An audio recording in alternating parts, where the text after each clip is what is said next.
Well, a very good afternoon, evening, morning, depending on where you are in the world. My name is Adrian Reed, and I am really pleased to introduce you to this BA community webinar. I'm thrilled to say that we are joined today by Gavin Meikle, who's going to be presenting a webinar entitled Powerful Persuasive Presentations for BAs, How to Move Your Audience Towards Action. Now, I'm sure that everyone, or at least most people listening to this session, will have had to present at some time during their career as a BA. And so often when we are presenting as a BA, we're looking to get a decision made or to inspire some kind of action. And I'm sure we've all had situations where perhaps our presentation has fallen flat. But no fear, this will be a presentation where we can hear more about practical tools and techniques. So a little bit about Gavin. Following a successful career in the pharmaceutical industry, Gavin set up his own communication skills training consultancy in 1997. Since then, he's been helping individuals and teams master the art of effective communication. An accomplished in-demand speaker, Gavin has spent most of his working life unpacking what the best presenters do and then teaching it to the rest of us. He recently published his first book on the subject, The Presenter's Edge, which is a practical no-nonsense guide to developing and delivering persuasive presentations. So, with a presentation entitled Powerful Persuasive Presentations for BAs, Gavin, over to you. Thank you very much, Adrian, and to everybody else listening. It's a pleasure to be here and to join with you for this webinar. I'm really excited about speaking to you and sharing some tips and experiences that I'm confident will help you to improve your own presentation skills. But I wanted to start by posing a question to you, which is, how important are your presentations? And I mean important in a number of different ways. Could be important to your reputation, to your business, if you're a consultant, to your career and your career progression, and to your audience. Because the ability to give a good presentation that moves and informs and educates and persuades people to take action is one of those skills that is ideal for BAs, but also for everybody else, really. It's a life skill that will stand you in good stead wherever you are in your career journey. But it's one of those areas that a lot of people struggle with. Some people, I think, say, well, you know, some people are just born as good presenters, and I'm not. I have to say I don't believe that. I think presenting and communication skills is a learned set of skills. And the only reason that some people are better at it is because they started earlier and they've had a bit more practice. It's just like, you know, look at some of these musical protégés. And the reason they're so good at 14 or 15 is because they started playing the piano or the violin or whatever it was when they were 3 or 4. So most of us start later in life. We have to give presentation. We're forced into it. We have a bad experience, and then we get put off it. So my aim today is to help you by sharing some of the tips that will help you to give better presentations. And as a result, you know, your career, your business, and your audience will benefit from that. The problem is, I think, sadly, too many presentations do this, if you can see the screen. I've sat in through more than my fair share of presentations over my career, and I'm sure you have done too. And whilst there are the odd one that stands out as being really good, way too many of them pretty much are sleep fests or can put us to sleep. Probably we're too polite to actually fall asleep in a presentation, but many of us in business have learned that skill of being able to sleep with our eyes open, or to be looking forward, but actually thinking about something else that's more interesting or seems more relevant to us, whether it's our own business challenges or whether it's just, depending on the time of day when the speaker is, you're thinking about lunch or when you're going to get home. And that is so sad. I think, you know, so much time is wasted through bad presentations or just poor presentations, not deliberately, but it's a lack of knowledge and a lack of skill and maybe just a little bit of lack of preparation that causes that situation to arise. So I'm going to be sharing some tips to prevent that. The overview, what I'm going to attempt to cover in the next 30 minutes or so, is as follows. I'm going to start by looking at what I say is the #1 reason why presentations fail.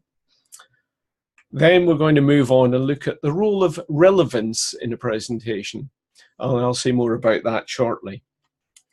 Then I'm going to look about some stuff around delivery skills, about how do you bring your script or your plan of what you're going to say, how do you bring it to life so that it engages people and isn't just a monotonous drone.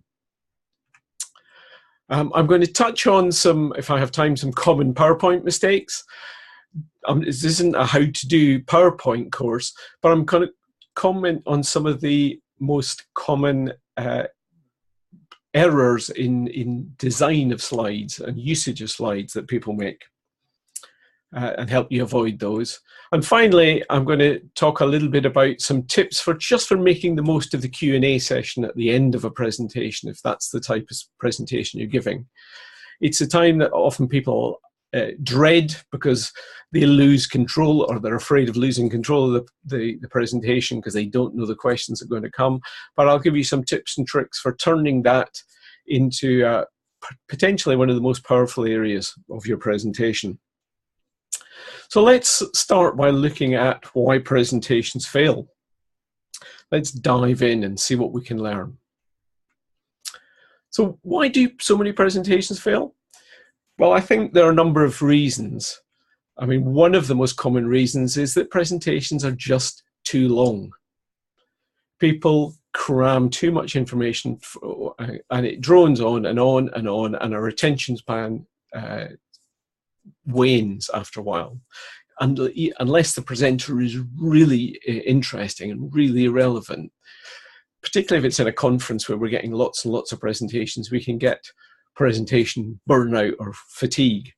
So keeping presentations short, pithy, and to the point is one way to avoid that.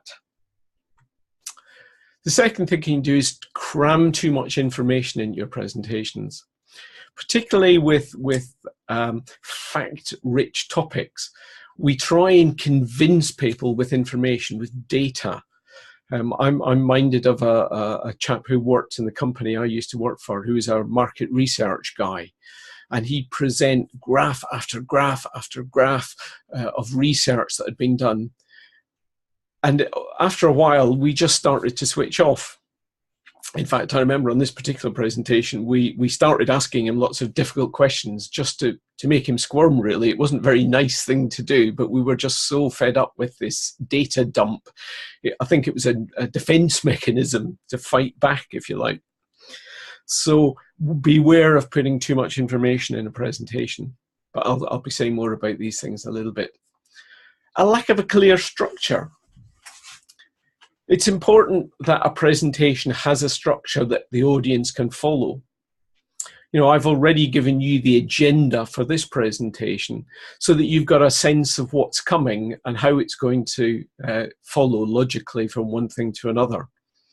So having a clear structure is really important. But I've been to so many presentations where it jumps all over the place, and it's much harder for our brains to maintain the concentration. So that's a common mistake.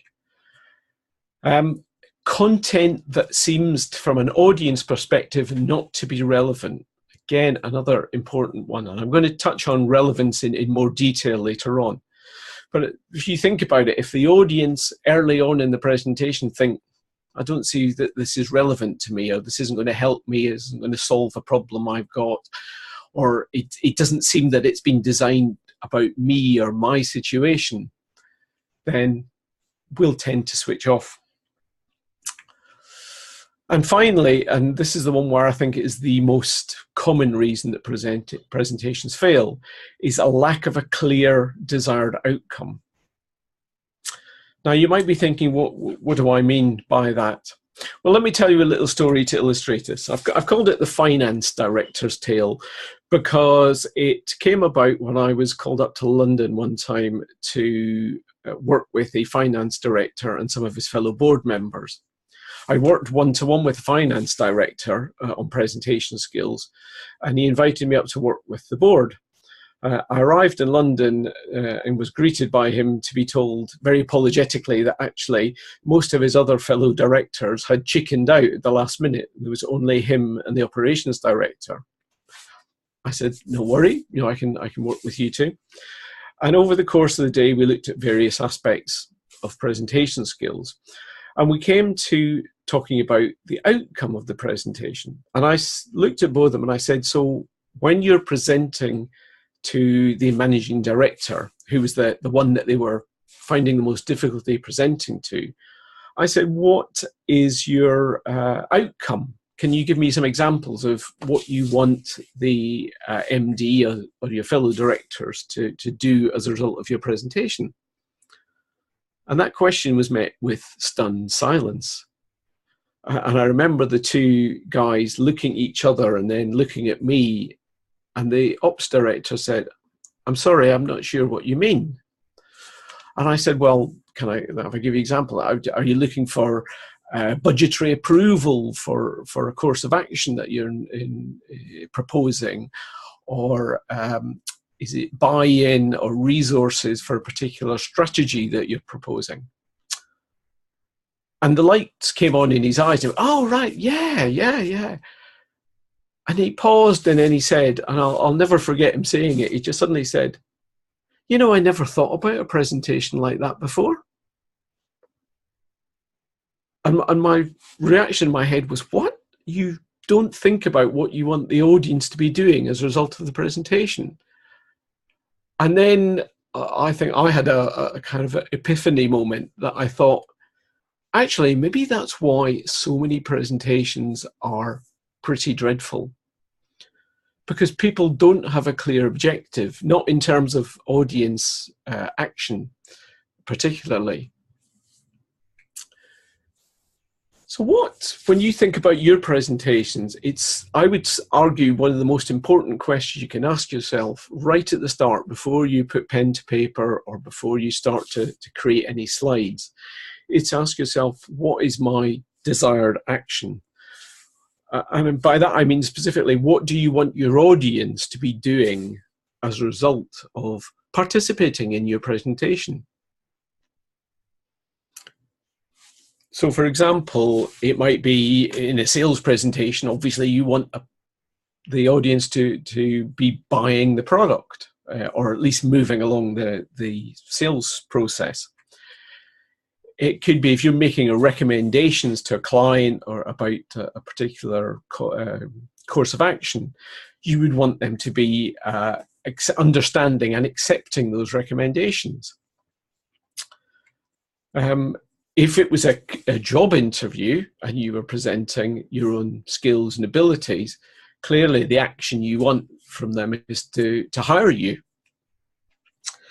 Or if you were me in this presentation, my objective is to get you to try out a new presentation approach, to try out some new things to revitalize your presentation.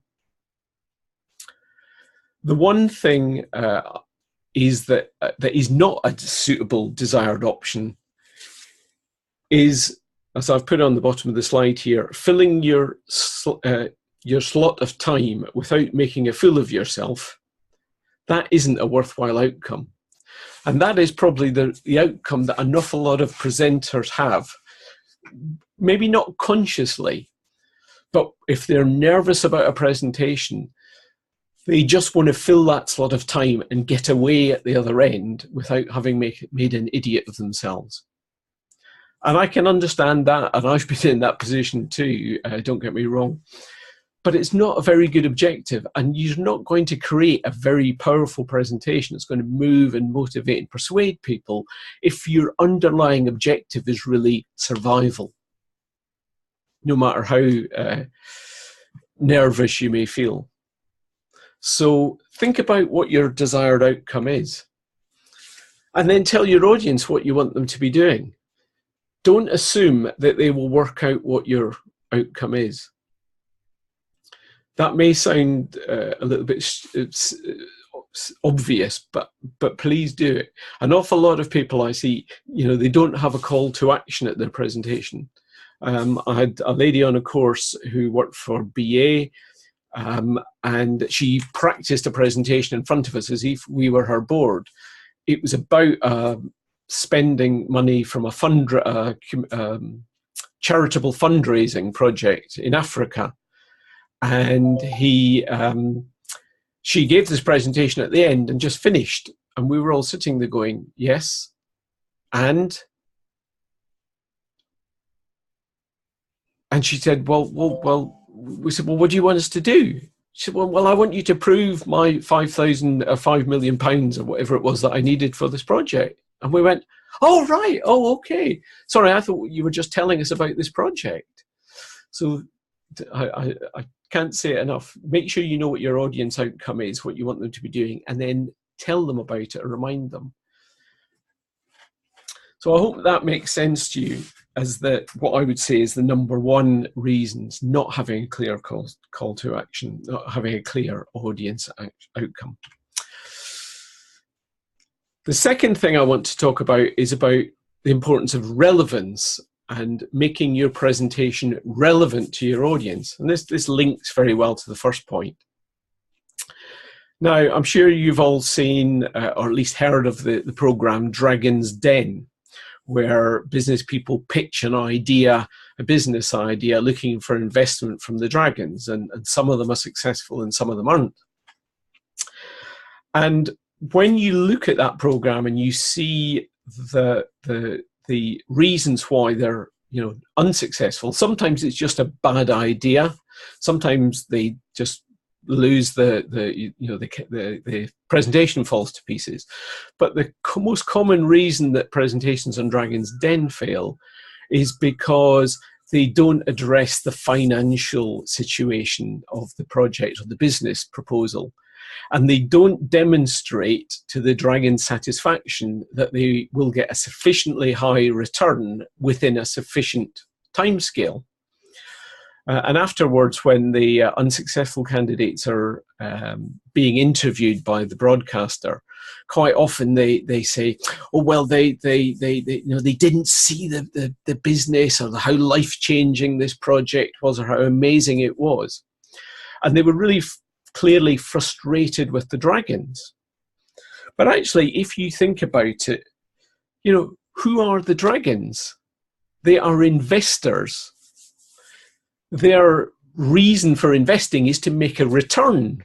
Therefore, if you cannot demonstrate in your presentation that they can make a reasonable return on investment, no matter how good your idea is or how attractive it is, they're probably not going to invest in you. And so, that's the challenge. If your presentation isn't relevant to your audience, they're going to switch off. So as I've just come up on the slide there, the acronym WIIFM. What's in it for me?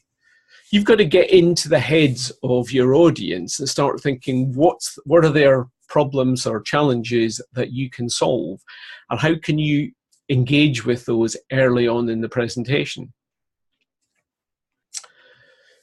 I'll tell you another little story. This one I've called The Pension Manager's Tale, because it relates to a presentation that I was in the audience for many years ago when I worked in the pharmaceutical industry. We had an annual conference every year, and usually about one of the last presentations we faced, the opportunities we got, was a presentation from the company pension fund manager, really encouraging us in those days to put more money away in our pension so we'd have a nice big pension when we retired. And usually those presentations were deathly boring. A lot of the audience were in their 40s or younger and thought, well, pensions aren't relevant to me. I'm too young to worry about a pension just now. So 80% of the audience thought pensions are irrelevant. And maybe 20% tops thought they were getting on a little bit nearer retirement age and starting to think about, how do I make the most of my pension? And then one time we got a different pension manager, and he came onto stage, and he walked past the lectern where everybody else had spoke for. He had no PowerPoint slides to begin with. He asked for the house lights to go up, so everybody was blinking. And he came to the front of the stage area, and he looked out on the audience, and he said, that's interesting. You look like an interesting bunch of people. I've just got one question for you. When you retire and stop working, what would you like to do with your time? Have you got any secret plans or aspirations or just vague hopes about what you'd like to do? And would anybody be willing to share them with me? And tentatively, after a few seconds, one hand went up, and one chap said, well, I have a little boat. I love sailing is my hobby. And when we retire, my wife and I want to sail around the Mediterranean and the Greek islands and things. Wonderful, fantastic. Somebody else said, I'm crazy about golf, but I've hardly any time to play it. But when I retire, I'm going to spend all my free time on the golf course. Good for you, said the pensions manager. Anybody else? And slowly all sorts of ideas came out. Somebody wanted to write books. Somebody wanted to go volunteering overseas. And then he just paused and he said, I knew you were a really interesting group of people. I've just got one more question for you. How are you going to be able to afford to live a great lifestyle and do all that cool stuff when you've not got a salary coming in anymore? And he let the question hang. And you could almost hear a gulp in the room as people thought, oh. And then he went on, because that's what pensions are all about. It's about putting away some money now with the help of the government and your employer, so that when you retire, you've got a lovely big pot of money, you can have a nice income, and you can afford to do all those cool things. In probably less than 3 minutes, he had changed that audience from 20% being interested in the topic to 80%. And that has stayed with me forever, ever since I heard that, as to how great example of how you make a presentation relevant. Particularly a presentation on the face of it to that audience was dull and boring. Pensions, yawn. But he turned it into a presentation about how you could achieve your future lifestyle and goals. And it had a much, much bigger effect. So some top tips for maximizing relevance. What I would suggest is that you don't assume relevance. Don't assume that the audience will see the relevance. You have to spell it out to people. You need to establish that relevance early on in the presentation, because if the audience don't get that relevance early on, they'll probably switch off, and then it's so much harder to win them back. Put yourself in your audience's shoes and think about what their problems, their challenges are, and how the topic you're speaking about can help them. So make the presentation personal to them. So you're tailoring it to their particular needs. It may be a presentation you've given lots of times before, but if you just give the same presentation that was designed for a completely different audience, I guarantee you'll lose the audience and it won't have it. So you've got to tweak it to help fit the audience. So we've done relevance, we've done the number one cause of poor presentation, lack of outcome. I wanted to talk a little bit about bringing some scripts to life, some top tips for your delivery, really, about how do you bring the content, wherever it is, to life with your body language, your voice, your eye contact, your movement, and so on. Because you can have a great script, but if your delivery isn't good, you lose them. As you can see from the slide there, I've called it the presentation triangle and said there are three key elements of a great presentation. It's the content, the words, the messages, the data, the information. There's a structure, the way that information is organized and sequenced. And then we've got delivery, the way you bring it to life. And you can have great content and great structure, but if your delivery falls flat, so will your presentation. one of the best ways to start thinking about how to improve your presentation skills is to think about the people who've impressed you. It might be a boss or a colleague at work. It might be other speakers at a conference that you've been to. And start to get curious about what is it that they do differently.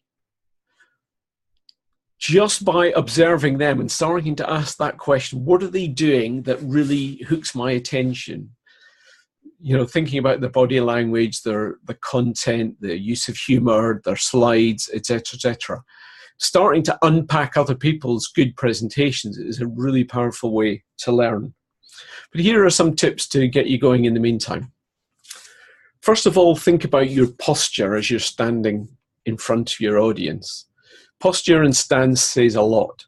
This young lady in the slide here, I'm sure if you think about how confident does she look, do you feel inspired that you're going to get a great presentation if you saw this young lady speak?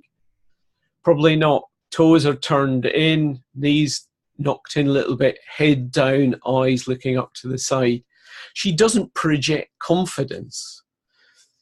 If she were to just stand a little bit straighter, feet about hip width apart, shoulders back, head up, arms by her side, when she's not speaking or holding a microphone, she would project confidence.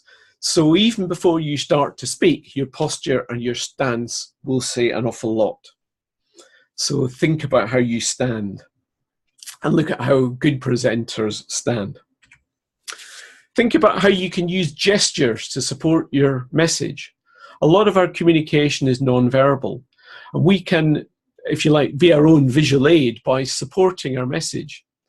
Now you can see some photographs of, unfortunately it's me there from my book, but you can see some common sorts of gestures. You know, one of them you might think, yeah, it's just a tiny little bit.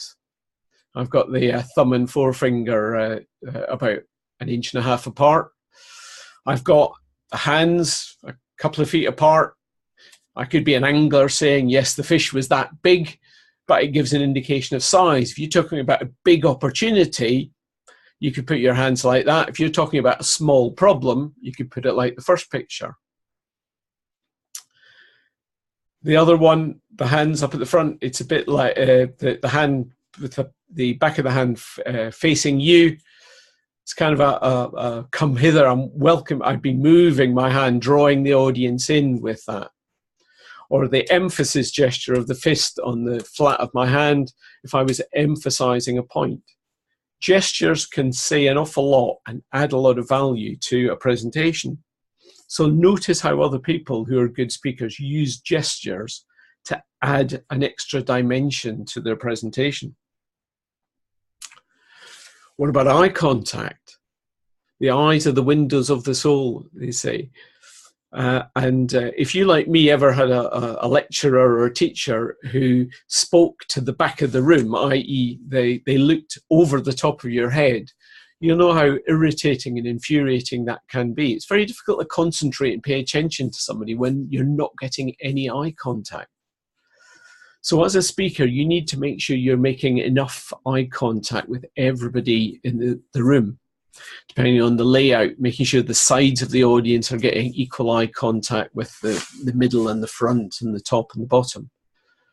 But eye contact is really important because not only does it help the audience hold their attention because you're looking at them for 2 or 3 seconds at a time, but it's also a great sense of feedback for you because you can notice, are they responding to your messages the way you were expecting them to? Are they nodding and smiling? Are they looking concerned or worried when you wanted them to be concerned and worried, or vice versa? If you pick up on that, then you can adapt your presentation or maybe ask a question to pick up a potential disconnect before it becomes too big and correct a misunderstanding. Eye contact, can't overemphasize the importance of doing it. Moving around the stage. To move or not to move, that is the question. When I first started in public speaking, it was you were encouraged to stand at a lectern and not to move around. Nowadays, things have eased off a little. I think a lot of presenters will move around the stage.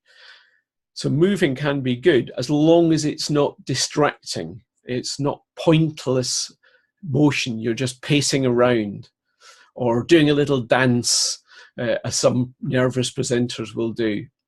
The whole key to using movement is to make it purposeful. You may be moving towards your audience to engage with somebody in a group or a section of your audience. Or it could be to moving to one side and to the other side to engage with different elements of the group. Or perhaps even to divide your content up and talk about one aspect, or using one area of the stage and one aspect of it. I quite often use a technique where I will, I'll use a format which is past, present, and future. So I might say that I start off in the middle and I go, so in my presentation, I'm going to be telling you a little bit about the history of the company. Then I'm going to be talking about, and as I said, the history of the company, I'd move over to one side, let's say to the left-hand side of the audience. And I'd tell you about the history of the company and how we started and what our first products were, our first clients were. Then I might move, as I move to the middle of the stage, I might say, now I'm going to be telling you about the where the company is now, what we're doing and their successes and so on. And then finally, and I'll start to walk off to the other side of the stage, I'll tell you a little bit about where the company's going in the future and maybe give you a sneak preview of what's happening now. So by you doing that, I'm anchoring the past, the present, and the future to different areas of the speaking area, so that when I get into the meat of the speech, I can transition from different areas just by walking to a different side of the stage. That's an advanced technique, but you'll probably see professional speakers doing something similar. And harnessing the power of silence, using your voice, or rather, in this case, not using your voice. How comfortable are you with holding a pause? Asking a rhetorical question and then letting it hang so that the audience think about it. I believe the power of silence, or the pause, is one of the most underutilized skills in public speaking. And developing it, practicing it, can stand you in really good stead. I've got a little quote from a fellow public speaker which I think sums up the power of silence. So I'm going to pop it up on screen. I'm going to be silent and I'm going to let you read it for a few seconds.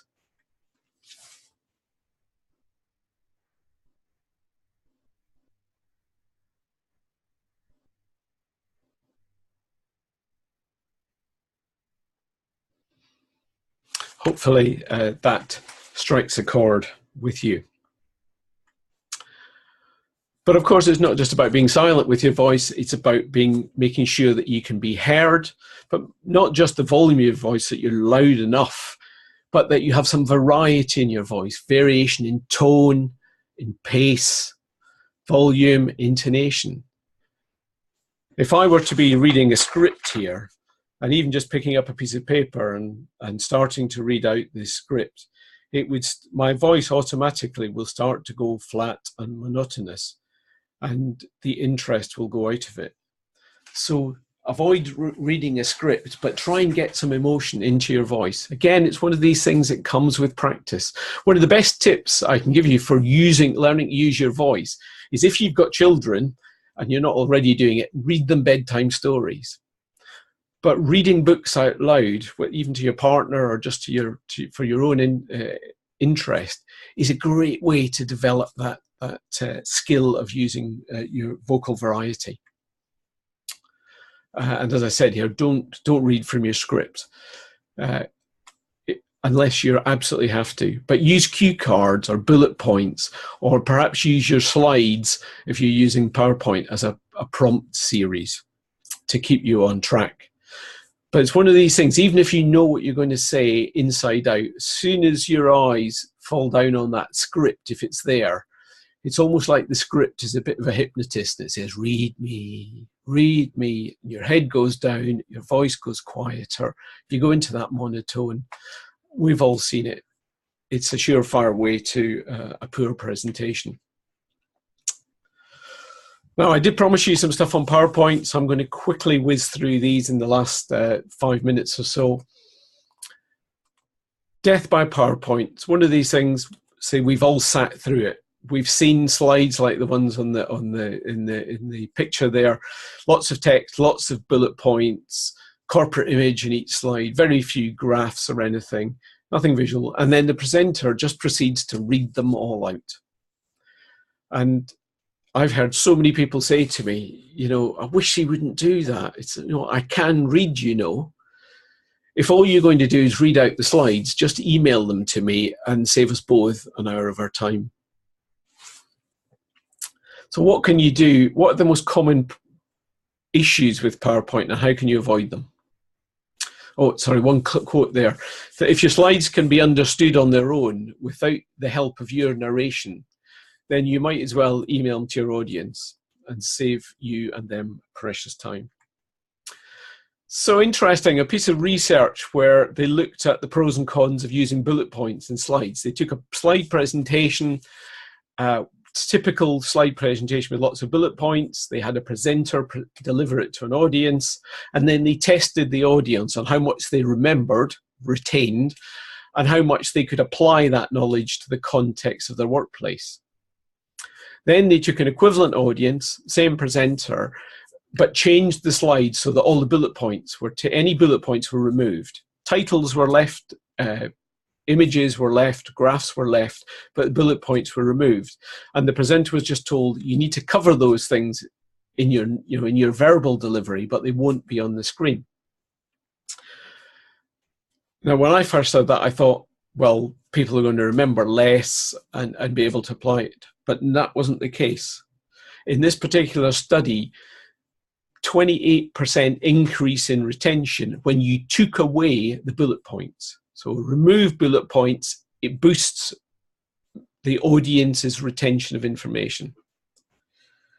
Even more staggering, their increase in what they called knowledge transfer, the audience's ability to contextualize that information that was being presented by the speaker, went up 79%.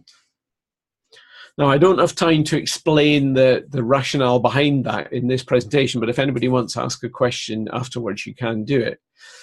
But if that doesn't knock your socks off and make you think about all those dreaded bullet point presentations that you've had to sit through and also probably given, then I don't know what will change your mind.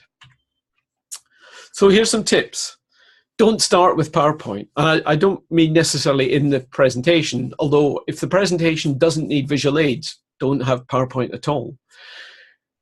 But don't use PowerPoint as your, or Keynote or any one of the other presentations as your presentation writing tip, to your tool.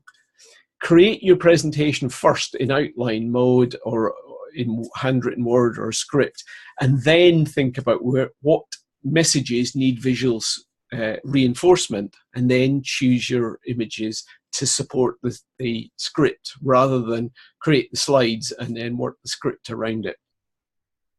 Can't stress that more. Use less text. Really, I mean, some people even in this day and age still put tons and tons of text on a slide. And people just can't take that in. They probably can't read it if the text is too, if the font is too small, and they just give up the will to live. So eliminate large blocks of text. If you have got a text there, just think of it as headlines or placeholders that you're going to flesh it around. If people need it as a as a handout, give it to them as a handout separately, not on the slides. Slides designed to be good handouts make terrible visual aids. Number 3, use more images. Here are just a snapshot of some of the slides I've been using today, and you'll see lots of pictures, not a lot of text. Much more powerful, much more interesting, and I can still talk around them. It also gives me the ability to give more detail or less detail and tailor the presentation depending on how the time is going. Number 4, try the 5-second test. The 5-second test is a way of saying, are your slides too complicated or not? And basically what it says is, if you can show a slide to somebody and they get it, if they can take everything in on that slide in 5 seconds or less, brilliant. If it takes them longer than 5 seconds to understand and work out what the slide is saying, it's way too complicated. Simplify it or delete it. And finally, Q&A, since we're coming on to Q&A very shortly. As I said, Q&A is one of the bit that a lot of people are worried about. They see questions as a threat. And I would say the first thing you need to do is to change your mindset and reframe the way you think of questions and think them as a gift, because they're a gift. They're a gift to you to allow you to clarify a misunderstanding or correct a misunderstanding, to provide more information, which means the audience are interested enough to want to know more. So they are a gift. So in preparing your presentation, think about the questions you're going to get and prepare the answers. If I had £1 for every time somebody said, oh God, they asked me that question, I knew they were going to ask me that question. I said, well, if you knew they were going to ask you that question, why didn't you prepare an answer for it? Even if the answer is, we don't know what the answer is. Prepare it. You know, you can't anticipate every question, but you can probably anticipate most of them. And if you want, opinions, ask some of your colleagues or friends for their questions as well, so that you've got some of the answer to the most difficult questions, particularly prepared, just in case they come up. Be honest if you don't know the answer. You know, it's impossible for us to know everything. So there's no shame in saying, you know, that's a really good question. And to be honest, either I don't know the answer or we don't know the answer at the moment. The research hasn't been done, that hasn't been tested yet. But what I can say is that, you know, based on this or in similar projects, we've got a high degree of certainty, but I can't give you an absolutely honest answer. Or if you don't know the answer now, but you know where to get it, then obviously you can say, look, I don't know the answer now, but I will find out and get back to you later. Pause before answering. The pause button, the mental pause button, is a great thing. Imagine somebody asks you a question and it's a question you've been asked 101 times before and you think, oh, you know, I know all this. It's so easy just to fire an answer back off the cuff immediately. And that might well be a good answer. But think about the impact from the questioner's point of view. If they ask a question and they get an immediate answer back, they know it's a pat answer. They know it's a rehearsed answer. But if you pause, that's an interesting question.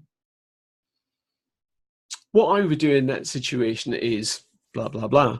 You give them the impression that you've considered their answer more, and so it gives your answer more credibility. Sometimes it helps to ask the question in a small group setting, to ask the questioner for their opinion. You know, if you're trying to get a dialogue going, or you think they've got a particular case to make, then why not ask them for their opinion first? Buys you a little bit more time to think about your answer, and it puts them on the spot a little bit, particularly if they're a little bit of, not a troublemaker, but somebody who's always asking questions. It can help shut them up a little bit. And ask the audience sometimes. You know, if you don't know the answer, but you know there's somebody else in the audience, either asking a specific person in the audience or throwing it open to the group, can be a valid solution and can create a bit of dialogue and group interaction. And finally, try and end on a positive note. You know, you may have the answer to the question you have to give is disappointing, or it's negative, or it's not you've got to admit there is a problem, let's say. But see if you can still turn it round and end on a positive note. Whilst that is the case, the good thing is that X, Y, Z is happening. And so you end on a positive note, and that's the last thing people hear again. So it's important that that's powerful. So what I'd like you to do, in just my conclusion really, is to take a tip from Einstein. He famously said that if you've always done what you've If you always do what you've always done, you'll always get what you've always got. So if you want different results, you have to do different things. So my challenge to you is to think about, what are you going to do differently as a result of some of the ideas in this webinar tonight? Hopefully there's been something of value in it for you. There might be just one idea that you take away and implement. If you do that, that would be fantastic. But you need to think what it is and maybe write it down. I'll just put in, that's my shameless plug for my book, The Presenter's Edge, which is available on Amazon. But you've had almost 40 minutes of me rabbiting on at a rate of knots. I've got so much stuff I want to share with you. I've probably broken my own rules and overloaded you, but hopefully it stimulated lots of questions. So I'll hand over now to Adrian, who's going to be moderating the questions, and he has been moderating any questions that come in, and I look forward to be able to answer them. Fantastic, thanks, Gavin. And it's interesting, as you were saying, that that we should think of even if we just sort of one thing to take away. I mean, I've got so many things buzzing around in my head from what you've talked about. It's such an interesting topic. We've got lots of questions flooding in, so we'll cover as many as we can. The first one is, how do we stop people multitasking? And then the person puts in brackets, e.g. BlackBerry mobile phones. So I'm guessing they've got people who are texting whilst supposed to be listening. Any tips on that, Gavin? Yeah. I mean, it's a really fascinating one. I mean, you know, I'm old enough to remember when we didn't have all this technology and life was easier in so many ways. If you can encourage people to switch them off and encourage, you know, I know in these days it may seem like a bit over the top to be able to do it, but actually I think there's more and more people now realizing how stressed and distracted they are. So if you can encourage people just to put their devices away and to pay attention and then text afterwards, that's great. The only other thing I can think is that you just make your delivery and your content so interesting that they become riveted. They're more riveted. You're more interesting than their device. And maybe that if they're spending a lot of time on the device, it's because the device or what's coming up on the device is more interesting than you are, sad to say. So you need to outfight the technology through your delivery, through the content, through the relevance, and all the things we've been saying in this presentation. Fantastic. Yes. So create that compelling presentation and deliver, so that Facebook doesn't seem so compelling to them. Yes. Fantastic. Okay. So our next question, it's a fairly lengthy question, so I'm going to attempt to summarize it. It's around vocal variety, and the essence of the person's question is that they find, they're essentially saying they find hearing their own voice difficult, and using vocal variety, I think they feel it's unnatural for them. Any tips on using different tones and pacing and so on? Yeah. I mean, the thing about people not feeling comfortable with the sound of their own voice is a very interesting one in its own right. If I just say something about that first, I mean, a great tip to help practice a presentation is to record yourself on your smartphone. That's a legitimate use of the technology, and then play it back. But a lot of people say, or get somebody to video your presentation or your rehearsal and play it back. But people say, I don't sound like that. It doesn't sound like me. And of course, the reason is because the voice we hear in our own heads it does sound different, because most of the sound is transmitted through bone, whereas our audience hears our voice transmitted through air. And because bone is a different density to air, it shifts the frequency. So that's why we always sound different to the way we think we sound.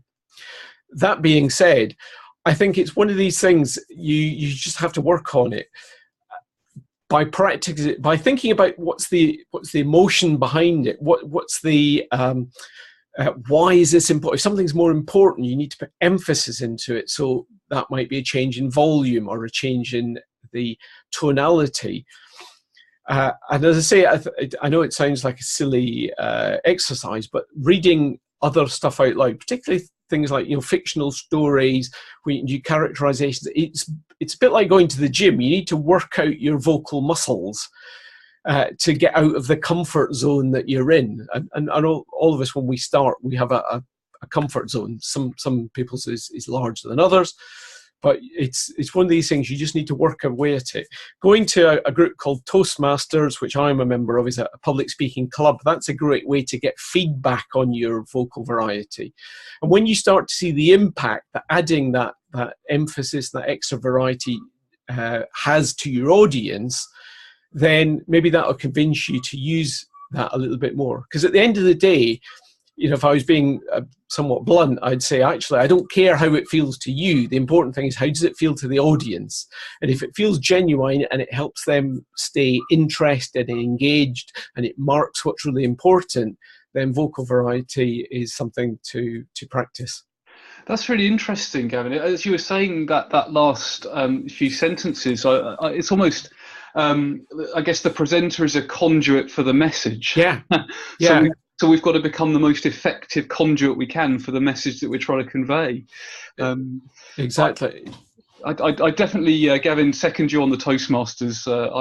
I certainly learnt so much from being involved with Toastmasters. So if anyone's thinking of going, I'd highly recommend that. Okay, so our next question is around difficult audience members, and it is, how do you gracefully handle the one person who shows up to every presentation with the intent to hijack the Q&A? They list all their grievances because they know they have a captive audience. That's a great question. Yeah, it is. And I think there's two answers to that. Is how do you deal with it when it happens? And is there anything you can do to prevent it happening in the first place?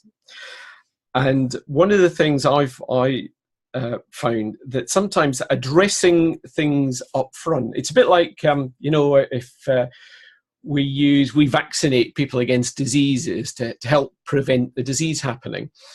And sometimes by setting things up in your presentation, in your opening remarks, and empathizing with your audience and some of their frustrations, you know, that if you know they have around this topic, and touching on some of them, and you know, giving a bit of empathy with that can prevent some of the vitriol or some of the sort of scene stealers afterwards. I was given a tip years ago that in training presentations, a friend of mine said, well, your audience will always be one of three types of people.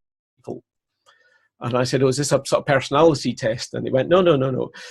My friend said it's either they will be sponges, holiday makers, or prisoners. The sponges are there because they want to learn. You know, they're voluntary because they want to learn. The holiday makers are there because it's a day away from the office or the phones or whatever it is. And if they learn something, that's a bonus. And the prisoners are there because they've been sent and they don't want to be there, and they're resentful. And they're often the ones that are more likely to want to get back at you afterwards. But just I tell that story with audiences sometimes, and I say, you know, I don't know which one you are in the audience, whether you're a sponge, a holidaymaker, or a prisoner, but I know I've been all three at different times in my career in different presentations. So I just want to say to you that, given whichever one you are, my objective is to try and make this as relevant and useful so you get some value from the presentation. And you can quite often see people nodding and smiling in the audience. You can almost tell which are the sponges, which are the holidays. You see a shift in the body language. Yeah. But I find that can often prevent some of the awkward questions. The second thing I was going to say is, it'll sound a bit maybe naive, I don't know, but when I'm asked, how do you think of difficult participants? And I think, well, actually, I don't think I've got difficult participants. I don't like the idea of labeling people as difficult, because that creates a relationship in my head between me and them and how they are. And if somebody's difficult, it's going to be hard to deal with, whatever. Whereas I've got people who sometimes have an extra kind, or they've got a problem, or they're not understanding something, or they're frustrated about something. And if that's the case, and I want to be able to help them to clarify what the problem is or resolve the question they've got in their hands, then it helps me to answer them in a more positive frame of mind, if you like. And the third thing I was going to say, in terms of managing, if somebody does start to hog the questionnaire, I think you need to be quite firm with them. You give them a chance. One of the things is, the classic technique of saying, well, that's great. If the question's going off beam, that's a wonderful question. We don't really have time to handle it within the confines of this meeting at the moment, but I'm more than happy to talk to you, offline afterwards. Or if you'd like to send me an email, I can do that, and then you move on to the next questioner. But you need to be quite firm about, giving them a chance, but then, somebody saying, well, that's fine, thank you for that, and taking somebody else, so that you're spreading the love around and get the opportunity for people to speak. It takes a bit of confidence to do it. Yeah, absolutely. And I think it's interesting, isn't it? Because that making sure that other people have got time to speak is the sort of fair thing to do as well, Yeah. so that you don't have someone monopolizing. Yeah. Okay, so our next question, so we'll try and get another couple of questions in before we close. So can you tell us more about the no bullets research, particularly what makes it so successful? Yeah, it's the rationale behind it, because when the researchers did it, in the paper I read, they were quite puzzled by, they weren't expecting it to be quite such a dramatic difference. But what they found is that when we're reading text on a screen, we process text differently to images. It's different parts of our brain. We can process an image in milliseconds and extract the meaning out of it. But text, we read it out to ourselves in our head, silently, usually in our head. But what happens if you think about it, you've got a presenter reading out text off the slide, your brain is reading the same text, but probably out of sync, because they're reading bullet point 1, you've dropped down to bullet point 4 because you've seen the word bonus or redundancy or something. It's a hot button for you. And it's the equivalent of having two people saying words out of sync, one in each ear, if you like. That, in hypnosis terms, that is a trance induction technique.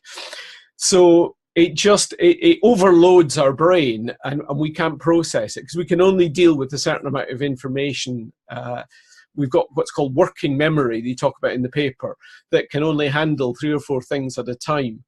And by having too much information and 2 audio streams, effectively, the presenter and our own internal dialogue, the brain just goes, I give up, and a lot of the information is lost.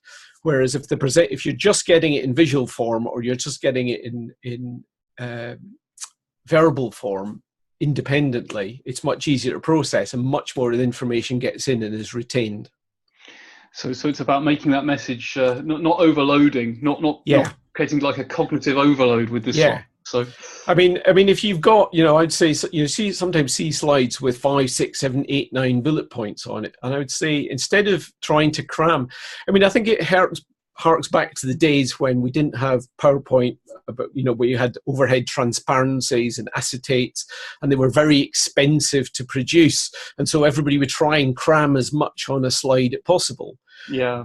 Now you can create 5 separate slides with a picture or an image or a graph that conveys that point, and then you talk around it rather than just having a piece of text on a bullet point. Fantastic. And final question, Gavin, and I'm going to be really mean and ask you to answer this in like 20 seconds or less. But what is the best length for a presentation? Ooh, what's the best length? Long enough to achieve what you need it to do, and short enough to still be interesting. Yeah. But I think typically anything longer than about 20 or 30 minutes is a struggle to get message across. So I think the shorter the better. And I usually say to people, try and aim for whatever your time slot you're allocated. Go for probably 70 or 80% of that time slot, so you've got some extra time for questions afterwards. Definitely. Brilliant. Well, thank you, Gavin. If we could You're just welcome. go on to the next slide. So really, all that's left for me to do, we are at the end of our time slot now. So all that's left for me to say is a massive thank you to Gavin for the insights that you've provided and for sharing your experience. We have people in the Q&A saying that they've really enjoyed and particularly the great answers that you've given to that Q&A. I think people have got a huge amount from that. Also, thank you very much to everyone who tuned in to listen to the webinar live. You will, when you log out, you'll get a link to our next webinar. You'll also get a email through with a very short survey. I'd be really appreciative if you could fill that out.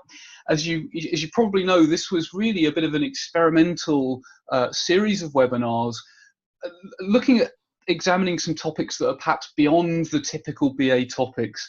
So I'd really like to know what you found useful, and also about any other topics that we should perhaps cover in future webinars. So please do complete that survey and do look out for the next webinar. But for now, another massive thank you to Gavin, and good morning, good afternoon, good evening, depending on where you are in the world, and I look forward to seeing you on a webinar again soon. Goodbye.